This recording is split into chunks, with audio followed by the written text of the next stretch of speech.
Hello everyone. Today I thought I would try my hand at a response video.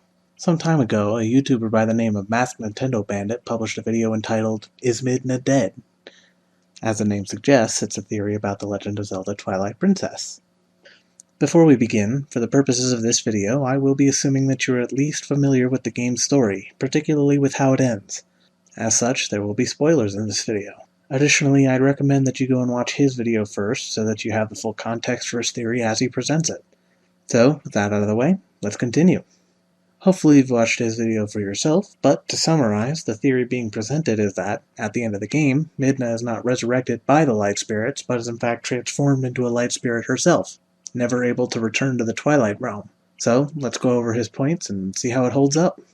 I don't believe it was the gods who made this mirror, since their other created relic, also known as the Triforce, which you may or may not have heard of once or twice, shares no resemblance in design or material to this strange mirror. I believe it was instead the light spirits that the gods created with the express purpose of banishing the interlopers who made the Mirror of Twilight in order to banish said interlopers. While it is true that the mirror does seem to be made of a different material than the Triforce, the angles and straight lines on the mirror's face are more evocative of the Triforce than the smooth and flowing curves that are a common motif associated with the light spirits. Not only that, but the mirror actually has the Triforce emblazoned on it. While this hardly counts as definitive proof that it was indeed the goddesses that created it, it still seems to lean more in that direction. As for the purpose of the light spirits themselves, we don't actually know why they were created, other than to watch over their respective lands. Lanayru says the goddesses asked the light spirits to intervene during the Interloper War, implying that they had already existed beforehand, i.e. not necessarily created specifically to banish the interlopers. Furthermore, there are some key details about the mirror that MaskedNintendoBandit does explain. To start with, you can't just shatter the Mirror of Twilight. It's actually pretty much indestructible according to some in-game dialogue we're able to read. In fact, Zant was only able to separate the mirror into 4 pieces by use of an immense dark power, which was revealed to originate from Ganondorf, whose power comes from the Triforce of Power, meaning quite literally that not even the Triforce of Power could shatter the Mirror of Twilight. There is a caveat to the near indestructibility of the mirror. It can only be destroyed by the true leader of the Twilight. We know for certain that the power of the Triforce is stronger than the light spirits, as Zant used this power to defeat and subdue Lanayru easily.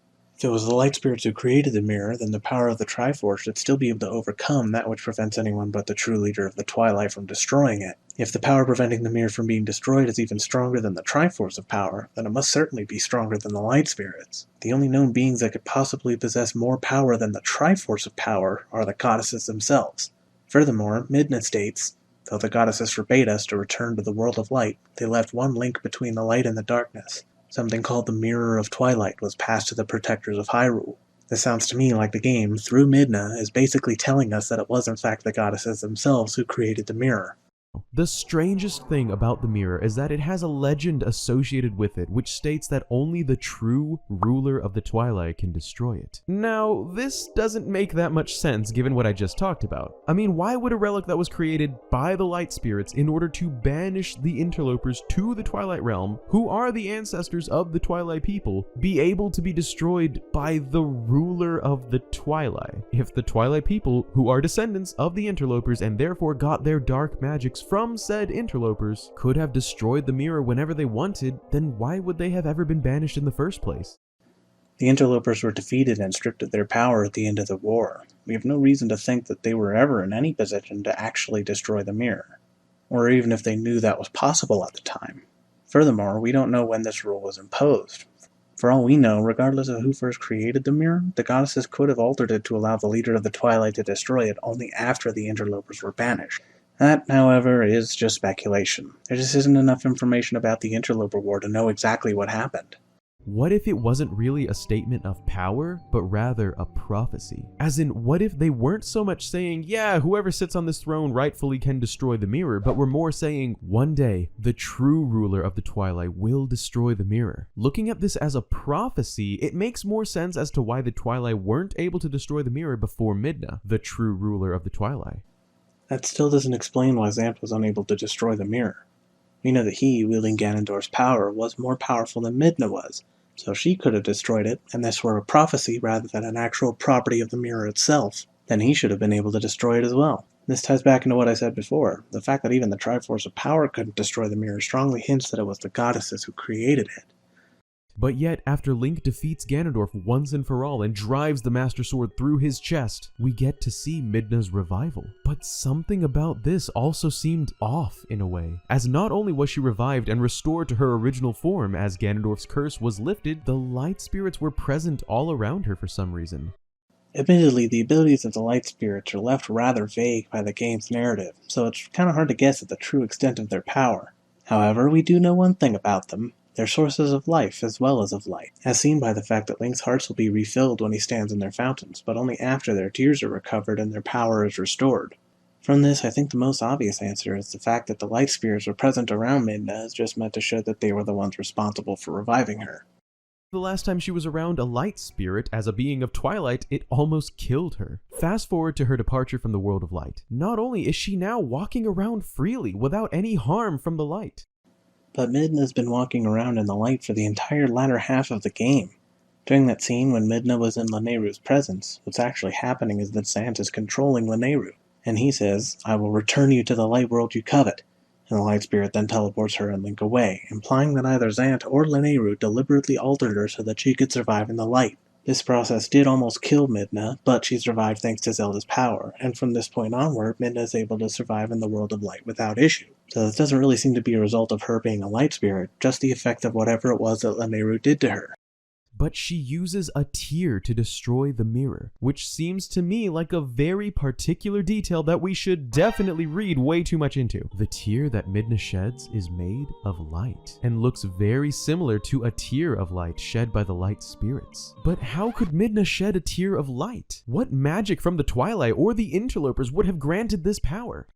Are we sure that this is actually the same thing as the Tears of Light?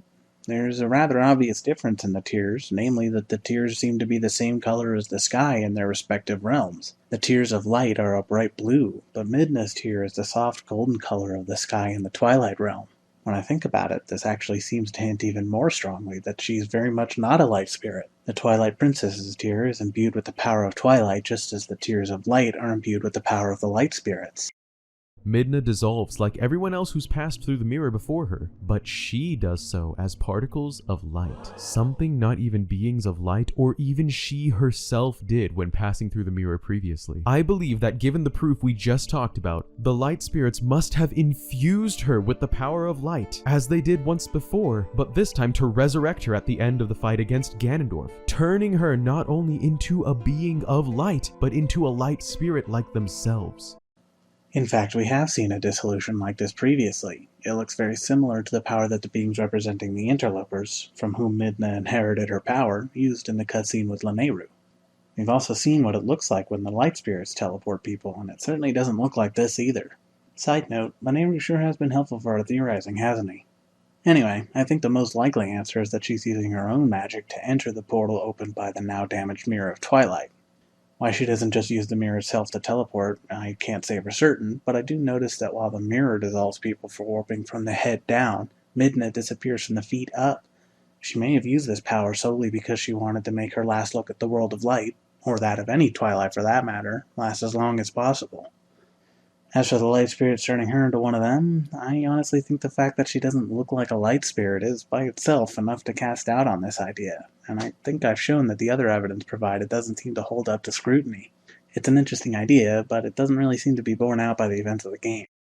When Midna transported herself into the realm of Twilight for the last time at the end of Twilight Princess, I believe she knew that she wouldn't be able to exist on the other side. Think about it. Didn't she seem strangely distracted, trying to mask an almost eerie undertone of sadness the whole time she was giving her goodbyes to Link and Zelda? When she was resurrected as a light spirit, she then realized she would never be able to exist in her world again. And all of a sudden, the Twilight Princess was a wanderer, not belonging in the world of light or the world of Twilight. But as stubborn as she was, nothing could stop her from returning to the Twilight, and she couldn't risk having Link or Zelda use the mirror to eventually enter the world of Twilight, only to not be able to find Midna, because she would no longer exist.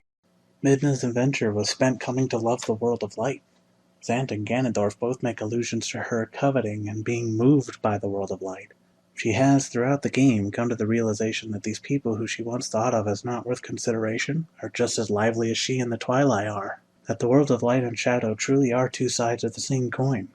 Link may be the protagonist of the game, but the story's focus, it seems, is on Midna's journey to becoming a selfless and heroic person, not only saving her own world, but the world of light as well. Truthfully, Midna's development as a character throughout the game is why it's one of my favorites. More to the point, it establishes that, over the course of the game, she's come to love the world of light, making her decision to shatter the mirror and sever the connection between the two worlds that much more painful for her.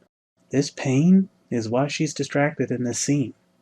She knows that, in order to prevent another catastrophe like this from happening, the only correct course of action is to destroy the mirror, preventing her from ever seeing her friends again. This is shown by the fact that she reiterates that as long as the mirror exists, they could meet again, before shedding the tear that would permanently prevent that from happening. The only thing more painful than a goodbye to your friends is a goodbye that you know will last forever. It's no wonder she can't seem to keep her mind straight during this scene. So now that we've heard his points, and you've hopefully watched his video to make sure that I didn't miss anything, what's the final verdict? As for me, I don't think I'm convinced, although not for lack of trying on the part of MaskedNintendoBandit.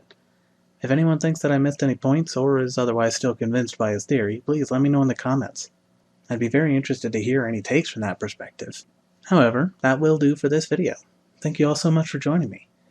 Making this video has really helped me notice some things about the game that I simply hadn't noticed before. I might even make a few more videos on it in the future, so I hope you like this game as much as I do. For now though, I hope that this video has been very enlightening. See you later.